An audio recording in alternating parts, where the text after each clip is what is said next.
Good afternoon and welcome to Prime of Midlife. It's Saturday afternoon, I've been sitting doing paperwork and I thought I'm just going to come on and say this is what I think of the paperwork, because I know some people have asked me with what's been happening with mum and dad. And the easiest way for me to explain it is to tell you the story of what happened, which is not really the story of what happened, but why it started the way it did. And it basically comes down to mum and dad got married, probably, I think mum was 18, dad was 20. And my father's parents had a house in a very up and coming area locally. And it had a little bit of land, enough for a second house. But my granddad was living there. I remember going up and visiting him and picking the raspberries in the garden and digging up potatoes and stuff and things, because he planted veggies and fruits and stuff. Um, and I also remember my friends going on holiday and we didn't, which I didn't understand at the time, but it was what it was, there's nothing much you can do about it. But once I got older, um, my parents said to me, it's like, we need to save money because your dad's going to inherit the house. His brother lives in Australia, so he has to buy his brother out, and then we'll have that. Right, okay. So that's what we did. So we moved into that house. I think dad inherited it when I was about 13, 14. And it was basically a shell. It was dreadful. So it had to get taken down to the four walls and it had to get put back up. Now, dad had inherited the house. So this was when I was 13. Mum didn't have me till she was 20, so 2 years after they were married. So obviously, she'd lived the life of no holidays saving up for the house. So it was agreed that mum would also be put on the title deeds. So therefore, the property is now owned by mum and dad. And that was great for years and years and years. And then as they got a bit older, I think about 40s, 50s, and mum started feeling a bit mortal. She'd lost her sister to cancer. And I think it was when her brother also got cancer that she started feeling pretty mortal. And she had a thought to herself. And this thought was, what happens if I die? Okay, we've all had that thought. I said,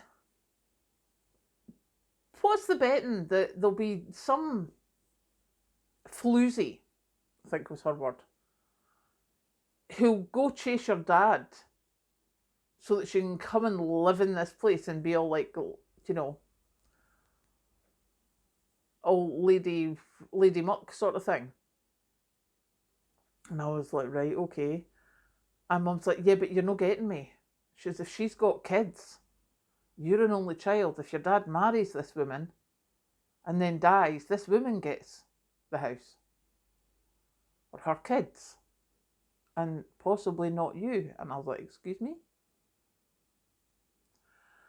Because we'd all worked in this house for years. So this was the beginning of how it started.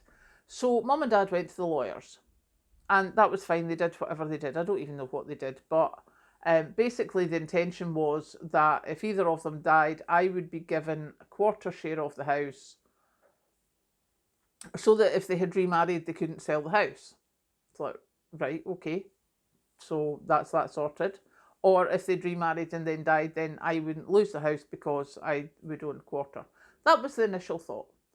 So then we get on to when mum and dad are older, and obviously wills changed. I don't know how many times, I just know that it obviously changed because it was no longer a quarter. Obviously, they'd spoken to the lawyers, and the lawyers had put it into a life rent trust, which meant that it was never like if dad died, well, no, if mum died, which is what she was scared of, mum's half of the house would never be owned by dad. It would be held in trust. He would get any benefits. It would be held in trust for myself and Kathleen. So that was called a life rent trust. Very good piece of will making, I have to say. So then there was another story of a family that we know where the father was very, very ill. And the hospital were like, just let him go, blah, blah, blah. And it was quite a large family. And one of the daughters had medical power of attorney. And she had a look at the plans and the notes and spoke to the doctor and took him off the treatment that he was on at that time, which was, I think, just like knock you out painkillers. That man had like almost another 10 years, I'm sure. But however long it was a serious amount of time.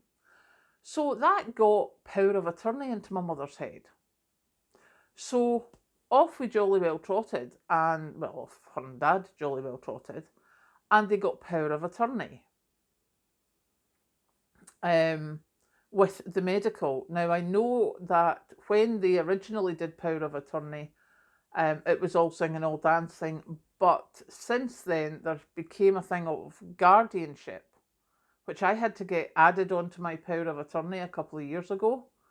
So if you've done a power of attorney quite some time ago, you maybe want to be looking at that. Make sure it's got the guardianship on it as well. Because if we hadn't done that, when Dad went into hospital and then went into the care home, I mean, Mum was useless. But the power of attorney was between her and I. We were both named on it.